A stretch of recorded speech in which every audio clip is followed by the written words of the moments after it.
नमस्कार दोस्तों, स्वागत है आप सभी का आपके अपने चैनल उत्तरापथ क्लास में। दोस्तों, आज क्लास ग्रामीण विकास योजना एवं कार्यक्रम उत्तर प्रदेश राज्य के परिप्रेक्ष्य में बात करेंगे। ये क्लास बीपीओ एग्जाम ग्राम पंचायत अधिकारी के लिए महत्वपूर्ण होगी और राष्ट्रीय ग्राम स्वराज अभियान टॉपिक है।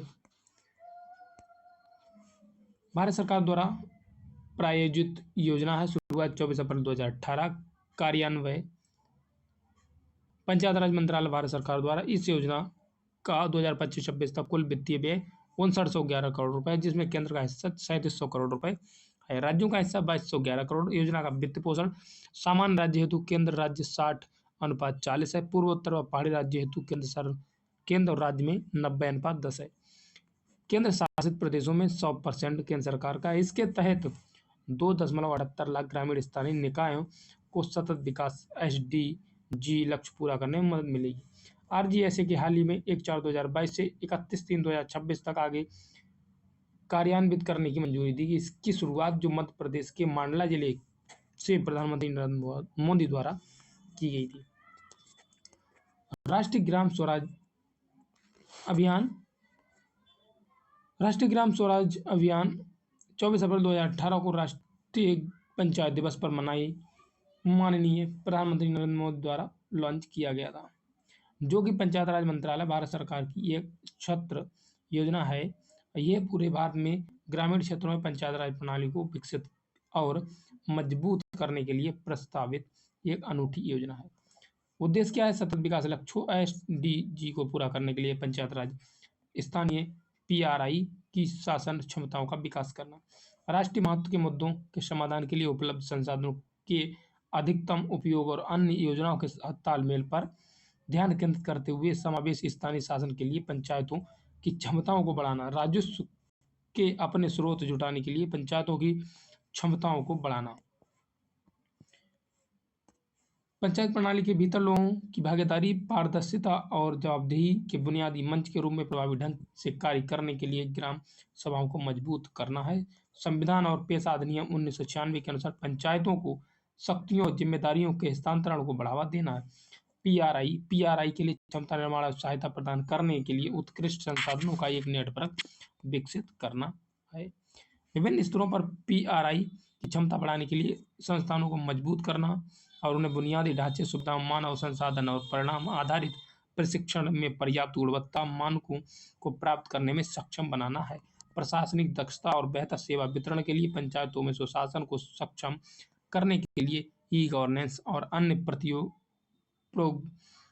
प्रौद्योगिकी संचालित समाधानों को बढ़ावा देना। वित्तीय प्रभाव इस योजना का 2025-26 तक कुल वित्तीय व्यय 5911 करोड़ रुपए है, जिसमें केंद्र का हिस्सा 3700 करोड़ रुपए है और राज्य का हिस्सा 2211 करोड़ रुपए है। रोजगार सृजन क्षमता सहित प्रमुख प्रभाव क्या रहेंगे? तो RGSA की स्वीकृति योजना देश भर में पारंपरिक निकायों सहित 2.78 लाख से अधिक ग्रामीण स्थानीय निकायों को उपलब्ध संसाधनों के अधिकतम उपयोग का ध्यान केंद्रित करने के साथ समावेशी स्थानीय शासन के माध्यम से सतत विकास लक्ष्य SDG को लेकर काम करने के लिए शासन संबंधी क्षमता विकसित करने में मदद करेगी। इसमें लैंगिक समानता के साथ साथ प्रशिक्षण मॉड्यूल और सामग्री सहित क्षमता निर्माण के सभी क्रियाकलापों को इसके डिजाइन में शामिल किया जाएगा। राष्ट्रीय महत्व के विषय अर्थात गरीबी मुक्ति और आजीविका के संसाधनों में वृद्धि वाले गांव, स्वस्थ गांव, बच्चों के अनुकूल गांव, जल के पर्याप्त मात्रा वाले गांव, स्वच्छ और हरित गांव, गांव में आत्मनिर्भर बुनियादी ढांचा, सामाजिक रूप से सुरक्षित गांव, स्वशासन वाला गांव और गांव में महिला पुरुष समानता आधारित विकास को मुख्य रूप से प्राथमिकता देगी। लाभार्थियों की संख्या क्या रहेगी? तो देश भर में पारंपरिक निकायों सहित ग्रामीण स्थानीय निकायों के लगभग 60 करोड़ निर्वाचित प्रतिनिधि, पदाधिकारी और अन्य हितधारक इस योजना के प्रत्यक्ष लाभार्थी होंगे। वित्तीय विवरण संशोधित RGSA में केंद्र और राज्य के घटक शामिल होंगे। योजना के केंद्रीय घटकों को पूरी तरह से भारत सरकार द्वारा वित्त पोषित किया जाएगा। राज्य घटकों के लिए वित्त पोषित पैटर्न केंद्र और राज्यों के बीच क्रमशः 60:40 के अनुपात में होगा। इसमें पूर्वोत्तर और पर्वतीय राज्य और केंद्र शासित प्रदेश जम्मू कश्मीर शामिल नहीं है, जहां केंद्र और राज्य का हिस्सा 90:10 होगा। हालांकि अन्य केंद्र शासित प्रदेशों के लिए केंद्रीय हिस्सा 100% होगा। शामिल किए गए राज्य और जिले, तो इस योजना देश के सभी राज्यों और केंद्र शासित प्रदेशों तक विस्तारित होगी और इसमें भाग 9 से भिन्न क्षेत्रों के ग्रामीण स्थानीय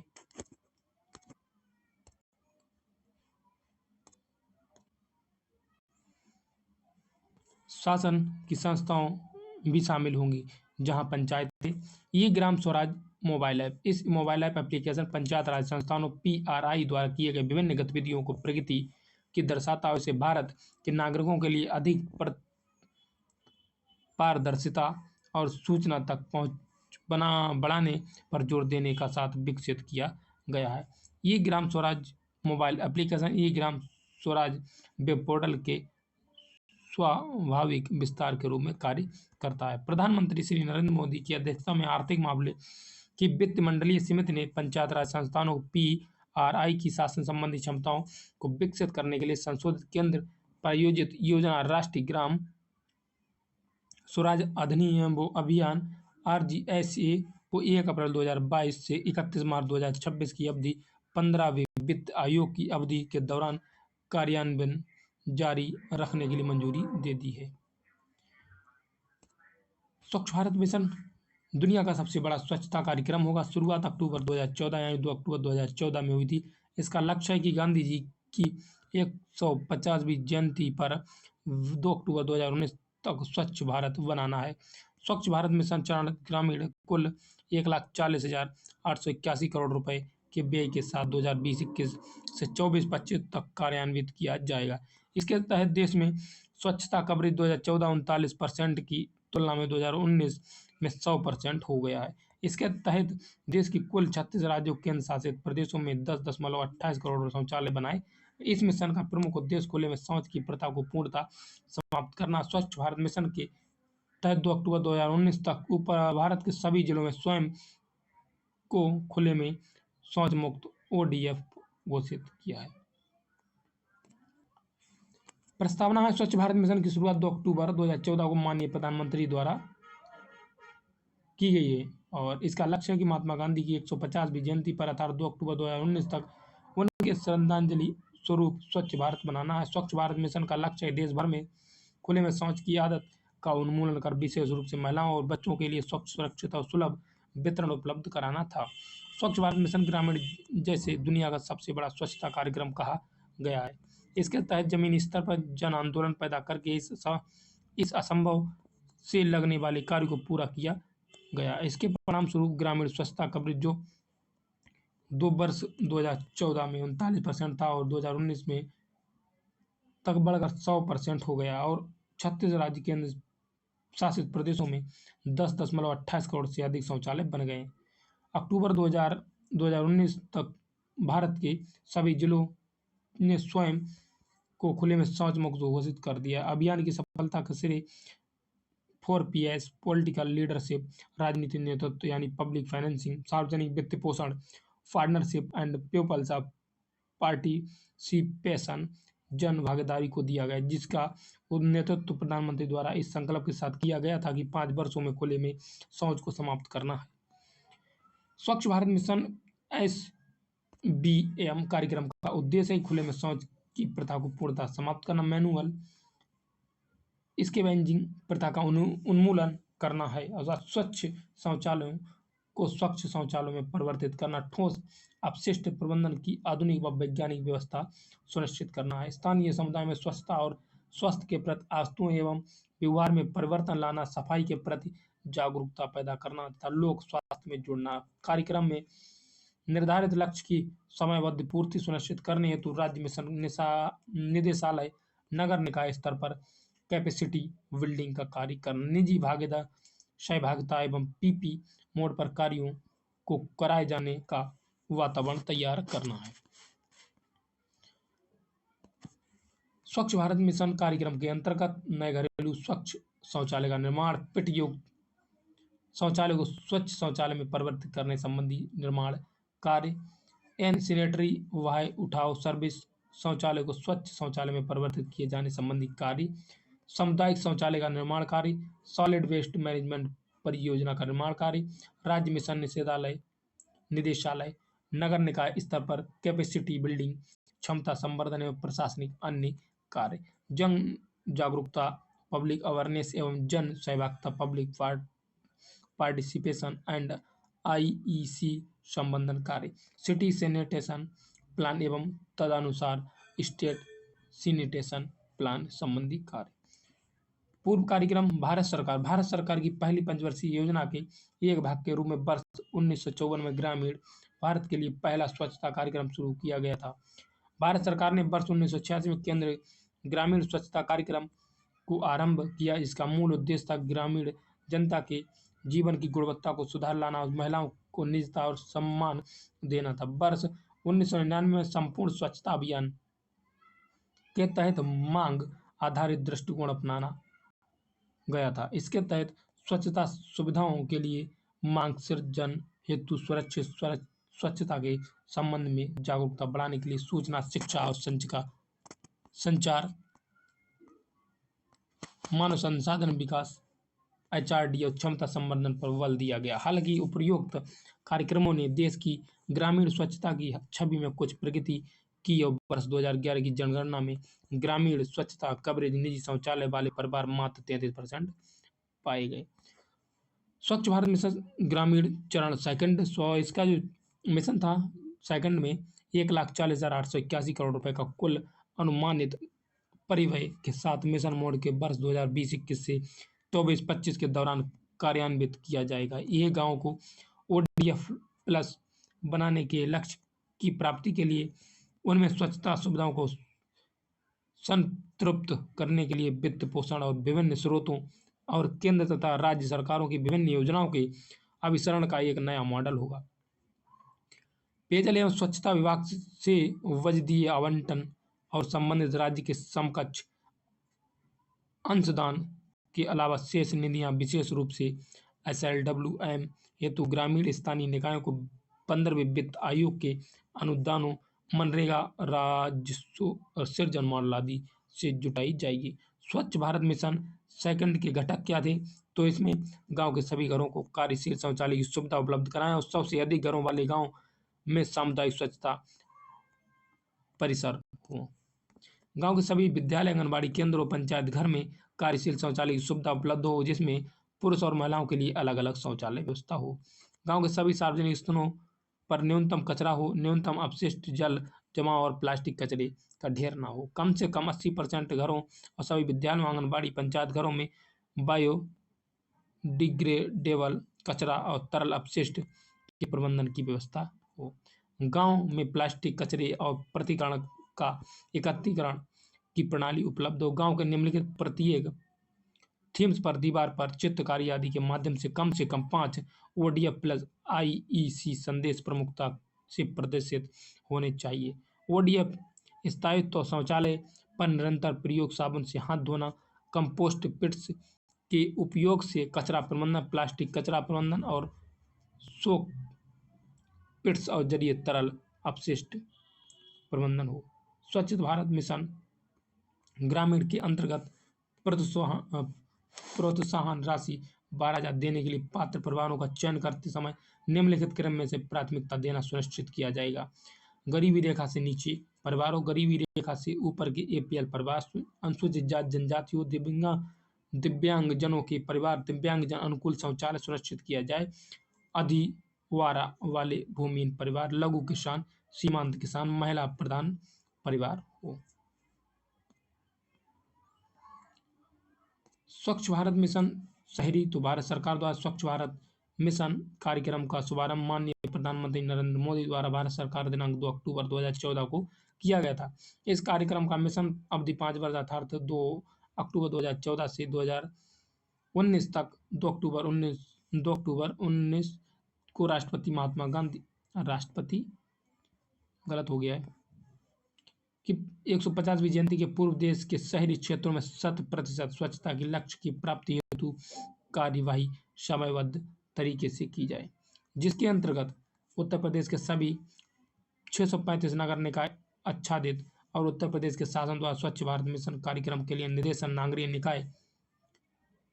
नगरीय निकाय निदेशालय उत्तर प्रदेश के नोडल अधिकारी नामित किया गया। प्रत्येक नए स्वच्छ शौचालय हेतु 15,000 रुपये से 20,000 तक निर्माण सामग्री के अनुसार होंगे। नए स्वच्छ शौचालय का निर्माण कार्य तथा पिट युक्त शौचालय, अस्वच्छ शौचालय को स्वच्छ शौचालय में परिवर्तन के कार्य हेतु केंद्र की अधिकतम प्रोत्साहन राशि 4,000 प्रति शौचालय होगी। सार्वजनिक शौचालय में प्रति 100 पुरुष हेतु 1 सीट तथा प्रति 50 महिला हेतु 1 सीट के लिए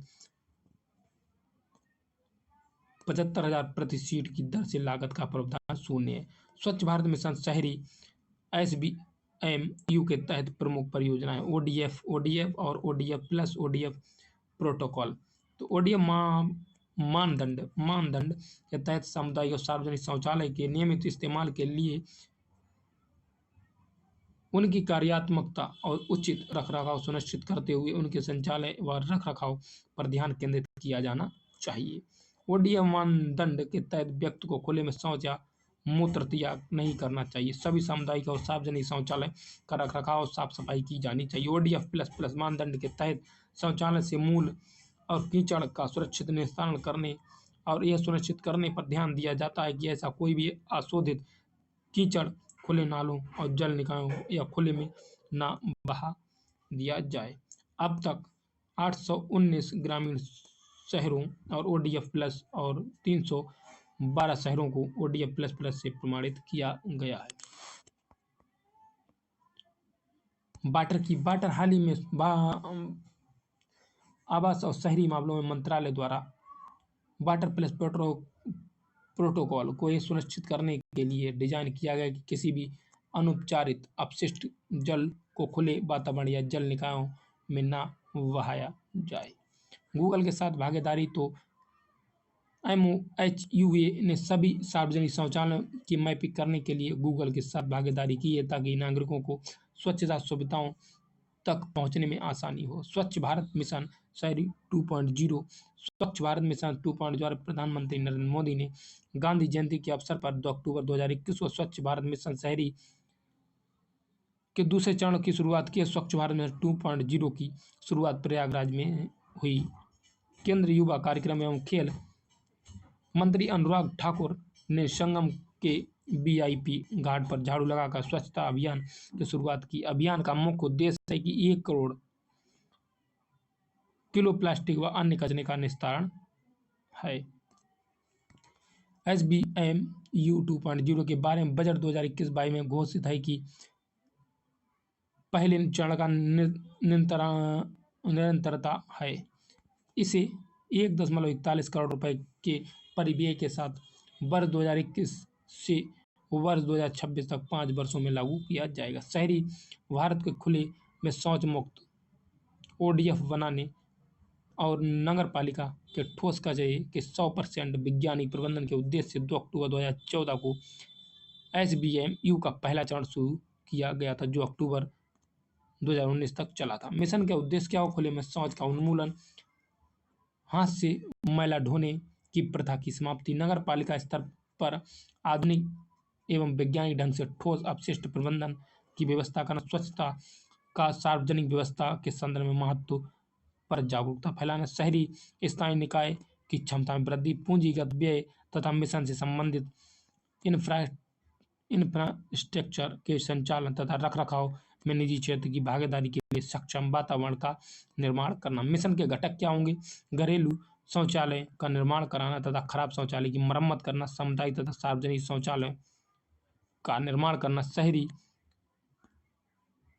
शहरों में ठोस अपशिष्ट प्रबंधन के लिए बुनियादी ढांचे का निर्माण करना। ग्रामीण पेयजल योजना फेज 1 एवं 2। सुरक्षित पेयजल की व्यवस्था एक बुनियादी आवश्यकता है। जल एक राज्य का विषय है और ग्रामीण जल संविधान की 11वीं अनुसूची उन विषयों को शामिल किया गया जहां राज्यों द्वारा पंचायतों को सौंपा जा सकता है। समस्या की भयावहता को देखते हुए केंद्र सरकार समय समय पर विभिन्न कार्यक्रमों के माध्यम से राज्य सरकारों के प्रयासों को पूरा करती है। जल क्षेत्र में सरकार का प्रमुख हस्तक्षेप 1972-73 में समस्याग्रस्त गांव में पेयजल आपूर्ति के कवरेज में तेजी लाने के लिए राज्यों और केंद्र शासित प्रदेशों में सहायता के लिए त्वरित ग्रामीण जल आपूर्ति कार्यक्रम ARWSP के माध्यम से शुरू हुआ है। पानी की गुणवत्ता उचित प्रौद्योगिकी, हस्तक्षेप, मानव संसाधन विकास सहायता और अन्य संबंधी गतिविधियों पर ध्यान देने के साथ ही प्रौद्योगिकी मिशन 1986 शुरू किया गया था। 1991 में इसका नाम बदलकर राजीव गांधी राष्ट्रीय पेयजल मिशन कर दिया गया था। 1999 और 2000 में सेक्टर सुधार पेयजल योजना की योजना कार्यान्वयन और प्रबंधन में समुदाय को शामिल करने के लिए परियोजना शुरू की गई, जिन्हें 2002 में स्वजल धारा कार्यक्रम के रूप में बढ़ाया गया। 11वीं अनुसूची पंचवर्षीय योजना उन प्रमुख मुद्दों की पहचान करती है जिनमें से अवधि के दौरान निपटने की आवश्यकता है, जैसे स्थिरता, पानी की उपलब्धता और आपूर्ति, खराब पानी की गुणवत्ता। राष्ट्रीय ग्रामीण पेयजल कार्यक्रम NRWP एक केंद्र प्रायोजित योजना जिसका उद्देश्य देश की ग्रामीण आबादी को पर्याप्त और सुरक्षित पेयजल उपलब्ध कराना। इतिहास और पृष्ठभूमि। जल जीवन की सबसे महत्वपूर्ण आवश्यकताओं में से एक है। पीने योग्य पानी की सुरक्षित उपलब्धता मानव विकास के लिए महत्वपूर्ण है। भारत वैश्विक मानव आबादी का 18% और वैश्विक पशुधन आबादी का 15% का घर है।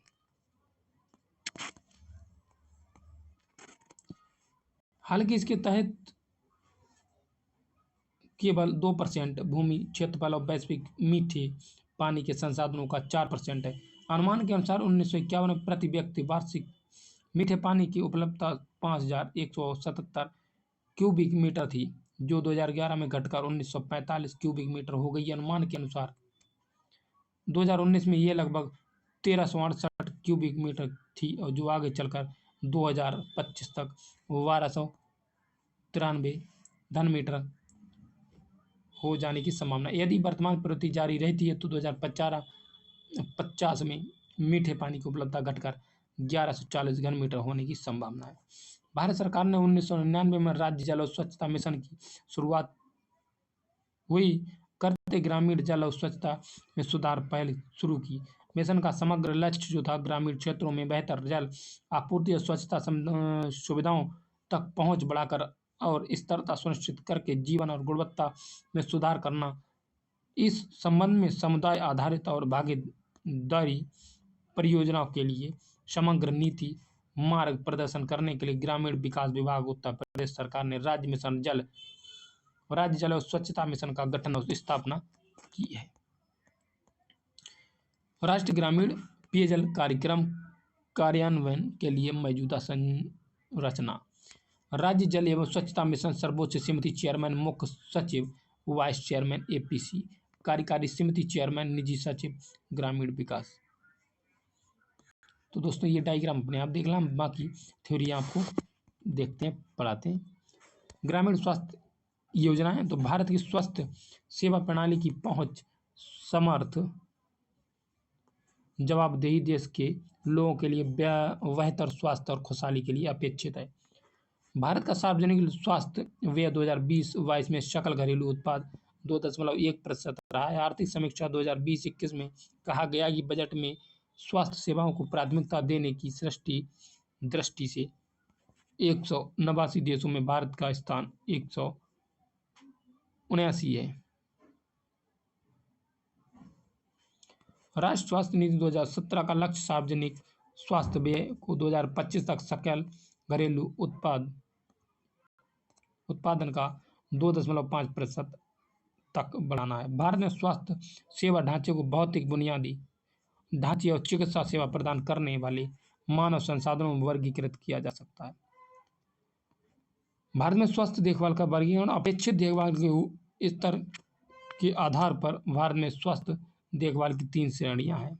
सबसे पहले प्राथमिक, माध्यमिक और तृतीयक। प्राथमिक में प्राथमिक स्वास्थ्य केंद्र, माध्यमिक जिला अस्पताल और तृतीयक में एम्स जैसे विशेष अस्पतालों। ग्रामीण क्षेत्र में स्वास्थ्य देखभाल का वर्गीकरण ग्रामीण क्षेत्र में स्वास्थ्य देखभाल प्रदान की जाने वाली आबादी और वहां प्रदत्त सेवाओं के लिए आधार पर प्राथमिक स्वास्थ्य बुनियादी ढांचे की 3 श्रेणियां हैं। उपकेंद्र, प्राथमिक स्वास्थ्य केंद्र और सामुदायिक स्वास्थ्य केंद्र।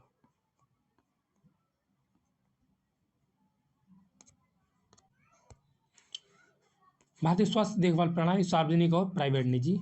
सार्वजनिक में राज्य स्तर, केंद्रीय स्तर, राज्य स्तर में ग्रामीण और शहरी होते हैं।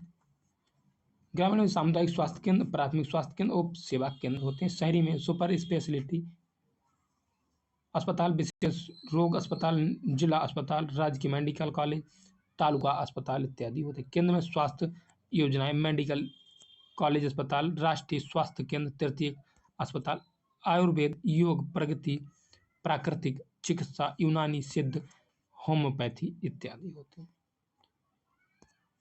15वें वित्त आयोग ने सिफारिश की है कि देश में स्वास्थ्य सुविधाओं का प्रदान करते समय प्राथमिक स्वास्थ्य सेवा प्रदान करने पर अधिक ध्यान केंद्रित किया जाना चाहिए।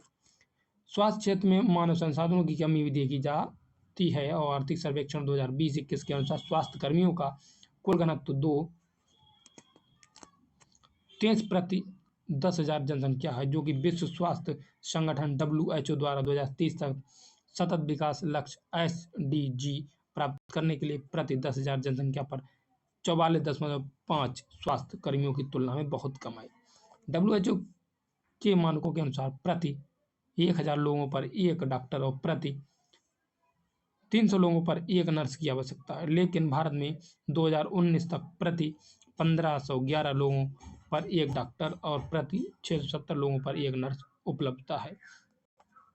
लक्ष्य का कार्यक्रम, तो लक्ष्य कार्यक्रम की बात करते हैं। इस कार्यक्रम का जो प्रारंभ हुआ था 11 दिसंबर 2017 स्वास्थ्य एवं परिवार कल्याण मंत्रालय द्वारा। कार्यक्रम का उद्देश्य था मातृ एवं नवजात अस्वस्थता तथा मृत्यु दर में कमी लाना, प्रसूति के दौरान एवं उसके बाद की देखभाल की गुणवत्ता में सुधार, सार्वजनिक स्वास्थ्य केंद्रों में सभी गर्भवती महिलाओं को सम्मानपूर्ण मातृत्व देखभाल की सुविधा प्रदान करना। कार्यक्रम के लाभार्थी कौन होंगे? इस कार्यक्रम के प्रत्येक गर्भवती महिलाएं सार्वजनिक स्थानों में जन्म लेने वाले नवजात शिशु लाभान्वित होंगे।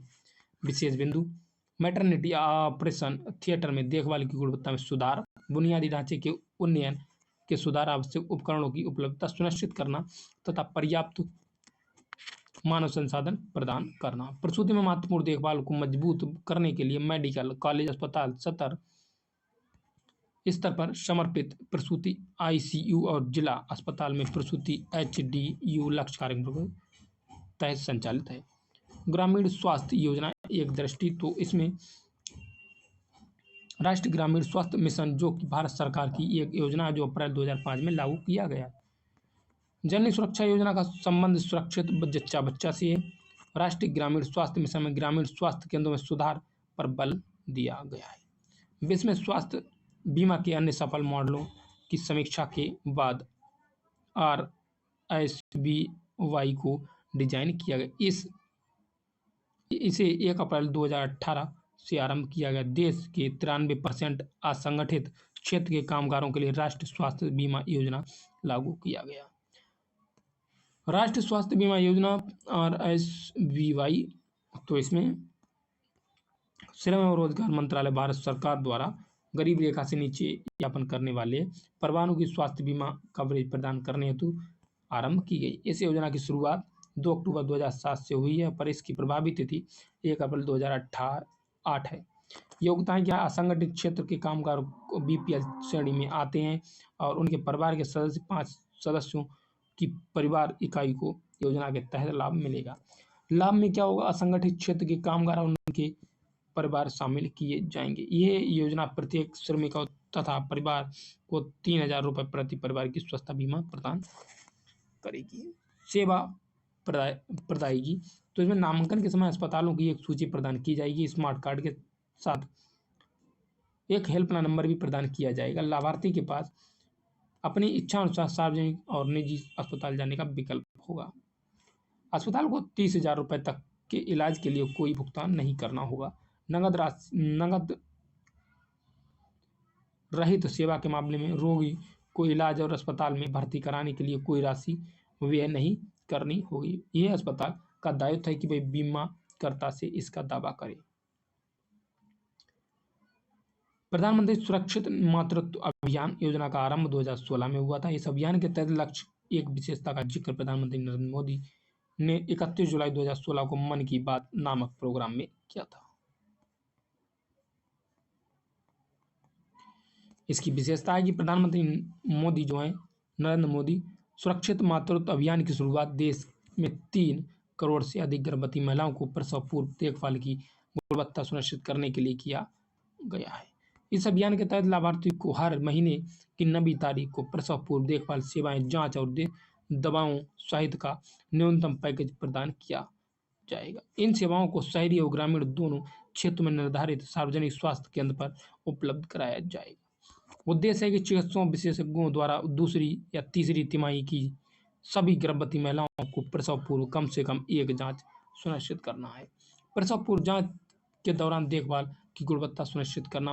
प्रधानमंत्री मातृ वंदना योजना योजना का प्रारंभ 1 जनवरी 2017 योजना के देश के सभी जिलों में लागू हुआ। योजना का उद्देश्य है गर्भवती महिलाओं के लिए स्तनपान कराने वाली माताओं और स्वास्थ्य में सुधार और नकदी प्रोत्साहन के माध्यम से कुपोषण के प्रभाव को कम करना। विशेष बिंदु यह है कि केंद्र प्रायोजित योजना जिसे महिला और बाल विकास मंत्रालय द्वारा संचालित किया जा रहा है। पहले बच्चे के जन्म पर कुल 6,000 रुपये की आर्थिक सहायता प्रदान की जाएगी। इस योजना के तहत आर्थिक सहायता 3 किस्तों में प्रदान किया जाएगा। इस योजना उन महिलाओं पर लागू नहीं होती है जो केंद्र सरकार या राज्य सरकार या सार्वजनिक क्षेत्र के उपक्रम के साथ नियमित रोजगार में है। तो दोस्तों आज के लिए इतनी क्लास, और चलते हैं, मिलेंगे अगली क्लास में, और नमस्कार दोस्तों।